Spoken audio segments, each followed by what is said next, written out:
Eh bien oui, officiellement, la rougeole est de retour au Canada. Remarquez que l'été, on parlait de centaines de milliers de cas au cours de la dernière année.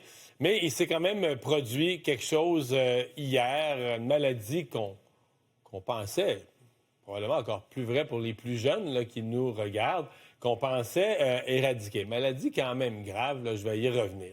Donc, la nouvelle qu'il faut comprendre, c'est qu'il existe, c'est l'Organisation panaméricaine de la santé, un statut d'un pays ayant éliminé la rougeole. Le Canada avait obtenu ce statut de pays ayant éliminé la rougeole, et donc c'est ce statut qui a été retiré hier.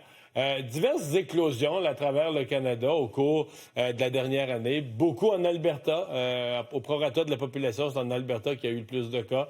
L'Ontario aussi, Colombie-Britannique, il y a eu pas mal de cas. Au Québec, c'est une petite éclosion. Il n'y en a pas eu de l'été, c'est au printemps passé.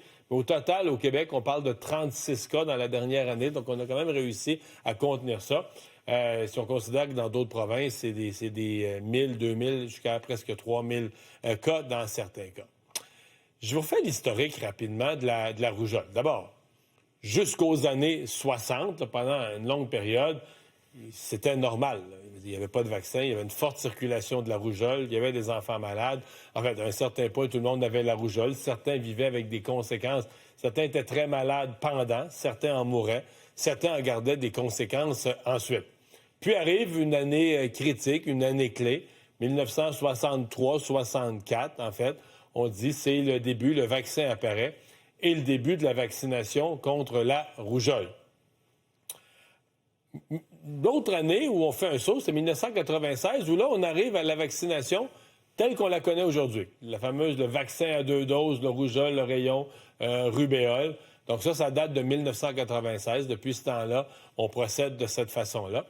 Mais dès 1998, le Canada avait obtenu, ce qui a été perdu hier, là, le statut de pays ayant éliminé la rougeole parce qu'essentiellement, il n'y avait plus de rougeole au Canada. Quand on dit plus de rougeole, tu vas toujours avoir à un moment donné un cas. Quelqu'un, il revient de voyage, quelqu'un de non vacciné revient de voyage, attrape la rougeole dans un autre pays, elle ne circulait pas au Canada. Donc l'idée, c'est que la personne revient de voyage. À la limite, si son conjoint n'est pas vacciné, ils vont peut-être l'avoir les deux, mais ils vivent dans un environnement autour d'eux où tout le monde est vacciné. Donc, il n'y a pas de propagation. Là. Tu ne pars pas une chaîne où 2 cas, 10 cas, 100 cas. Tu ne pars pas de chaîne de contamination du genre. C'est ça qu'on appelle éliminer. Ça ne veut pas dire que tu n'auras pas un cas, là, un retour de voyage, puis quelqu'un qui l'a. Donc, j'allais dire flambée de cas au Canada. On parle de plus de 5000 cas là, depuis octobre 2024. Et donc, là, vous voyez la période d'un an. Donc, octobre 2024, c'est pour ça, comme on pourrait dire, la réévaluation du Canada, c'est comme produit le fin octobre 2025 pour nous retirer le statut hier. Donc, on dit depuis octobre 2024, pendant un an, le Canada n'a jamais repris le contrôle. Pendant un an, la maladie a constamment circulé au Canada. Parce que les critères pour avoir le statut de pays ayant éliminé la rougeole, je vous les donne, ces critères. Le premier, c'est aucune chaîne de transmission pendant 12 mois. Donc, vous comprenez, c'est pas aucun cas. Aucune chaîne de transmission, aucun cas là, qui se met à se propager en chaîne sur le territoire. Donc, des voyageurs ramènent la rougeole, un voyageur, à la limite, il le donne à un autre. C'est pas une chaîne de transmission. Une chaîne de transmission, c'est quand ça n'arrête pas. Là. L'effet multiplicateur se fait, puis là, dans un groupe, tu as toujours de plus en plus de gens qui l'ont, et ça continue à se transmettre pendant des semaines, voire des mois. Pour y arriver, on dit pour arriver à ça, il faut avoir un taux de vaccination de 95 et plus. Toujours comprendre que l'idéal, c'est d'avoir une population vaccinée à 100 mais tu n'as pas toujours besoin. Quand tu es vacciné à 95-96 le pourcentage restant est tellement petit qu'ils sont protégés par les autres. La maladie circule. Tu vis dans une société où la maladie ne circule pas.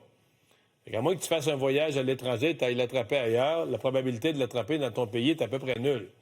Donc, les gens non vaccinés, souvent, on a entendu ça des parents. Moi, j'ai pas fait vacciner mes enfants, ils n'ont pas eu ces maladies-là. Ben non, parce que ils sont protégés par les autres. Ils sont protégés par ceux qui se sont fait vacciner. Ils vivent dans une société où la maladie ne circule plus. Dans le cas de la rougeole, je devrais dire ne circulait plus. Bon. C'est un phénomène de société, là, la baisse des taux de vaccination qui avaient atteint là, cet ordre de grandeur-là, les 95 pendant de longues années. Pourquoi? Beaucoup de désinformation. C'est bizarre parce qu'on dit qu'on va de plus en plus à l'école, les gens seraient supposés être plus informés. C'est l'inverse qui se produit. En fait, avec tout, là, hein, même la théorie de la Terre plate, tout ce qui est non scientifique présentement semble en croissance à cause des réseaux sociaux qui véhiculent beaucoup. Ce qui est très populaire, c'est les faussetés, c'est les fausses nouvelles. Et la pandémie. La pandémie, évidemment, tout le monde s'est fait brasser, les confinements, les gens étaient choqués. Et là, le vaccin est passé dans le tordop. Il y a des gens, même le mot vaccin, ne veulent plus en entendre parler. Là. Ils en veulent à Louis Pasteur et à tous ses successeurs. Donc, il y a tout ça. Tu as évidemment aussi des gens, la difficulté de vacciner des nouveaux arrivants. C'est un autre phénomène qui ne l'ont pas été dans leur pays. Il faut les rattraper à l'âge adulte, ce qui se fait, ce qui est faisable. Mais donc, il y a un ensemble de facteurs qui font qu'on a une baisse des taux de vaccination à l'heure actuelle et sur lesquels les autorités de santé publique travaillent. La rougeole comme maladie, les risques, pourquoi on craint une maladie comme la rougeole? Peut-être pas aussi grave que certaines autres, comme la polio, mais quand même. Maladie, d'abord, elle est hautement contagieuse. Dès que quelqu'un l'a dans un environnement, ne serait-ce qu'au niveau de la respiration, c'est une maladie qui peut se transmettre, nous dit-on, facilement. Il y a des cas d'hospitalisation chez des enfants, entre autres, et il y a des cas d'encéphalite. Et on dit, les taux de décès, 1 sur 1000, mais c'est une maladie qui peut, dans des cas extrêmes, aller jusqu'au décès. Une des craintes des experts avec les baisses des taux de vaccination, et je vous dirais la nouvelle, derrière la nouvelle sur la rougeole, c'est est-ce que la réapparition de la rougeole, je pense qu'on peut appeler ça un recul de civilisation, une civilisation avait éliminé une maladie, puis là, c'est un recul de civilisation, on revient en arrière des décennies en arrière, quasiment un demi-siècle en arrière. Est-ce qu'on pourrait avoir le retour d'autres maladies qu'on pensait éradiquer, là? La polio, toutes ces maladies qui jadis firent des dégâts, qu'on connaît presque plus aujourd'hui, en fait, qu'on considérait comme des maladies disparues de nos sociétés, au point qu'on n'a plus peur de ces maladies-là parce qu'on ne les connaît même pas. Alors, est-ce qu'on pourrait avoir le retour de ces maladies éradiquées dans nos sociétés? Alors, c'est certainement une question qui se pose à l'heure actuelle chez tous les experts de santé publique.